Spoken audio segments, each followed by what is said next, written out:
పార్వతీపురం మన్యం జిల్లా బత్తిలి వద్ద గంజాయి రాకెట్ ముఠాను పోలీసులు పట్టుకున్నారు. కేరళ నుండి ఒరిస్సాకు తరలిస్తున్న గంజాయి ముఠాను పాలకొండ డీఎస్పీ రాంబాబు ఆధ్వర్యంలోని బృందం పక్కా సమాచారంతో పట్టుకున్నారు. పట్టుబడిన గంజాయి విలువ దాదాపుగా 6 లక్షల వరకు ఉంటుందని పోలీసులు తెలిపారు. ఆంధ్రప్రదేశ్ రాష్ట్రాన్ని మారుస్తున్న వాహనాలపై తెలిపారు.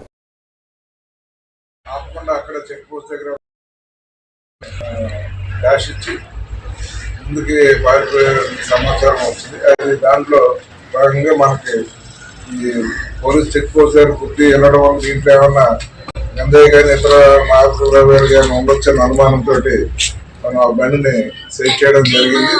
అయితే వాళ్ళు పోలీసులు తప్పించుకొని దూరం వెళ్ళి గురుజాల వైపు వాళ్ళు అక్కడ పెట్టుకొని ఉన్నారు. దాని మీద ఎస్ఐ గారు బత్తిల ఎస్ఐ గారు అప్పారావు ఆధ్వర్యంలో వెహికల్ చెకింగ్ చేయడం జరిగింది. ఈవినింగ్ నిన్న అది వెహికల్ చెకింగ్ చేస్తుండగా వీళ్ళు ఎవరైతే ఈ వెహికల్ కారు ఉద్దేశం వెళ్ళిపోయారో పోలీసులు అడగొట్టు తగ్గుంటుందని చెప్పి గురుజాల వైపు నుంచి ఆ వార్డ్ నుంచి మళ్ళీ మెయిన్ రోడ్ ఎక్కి వెళ్ళడానికి వస్తుండగా వెహికల్ చెకింగ్ మనకు జరగడం జరిగింది.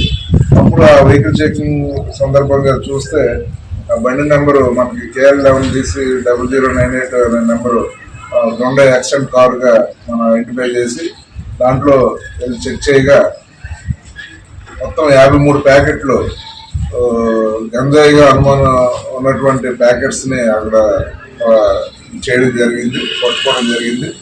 దాంట్లో ప్రతాప్ సింగ్ ఎలియాస్ ఫైసల్ ఇతను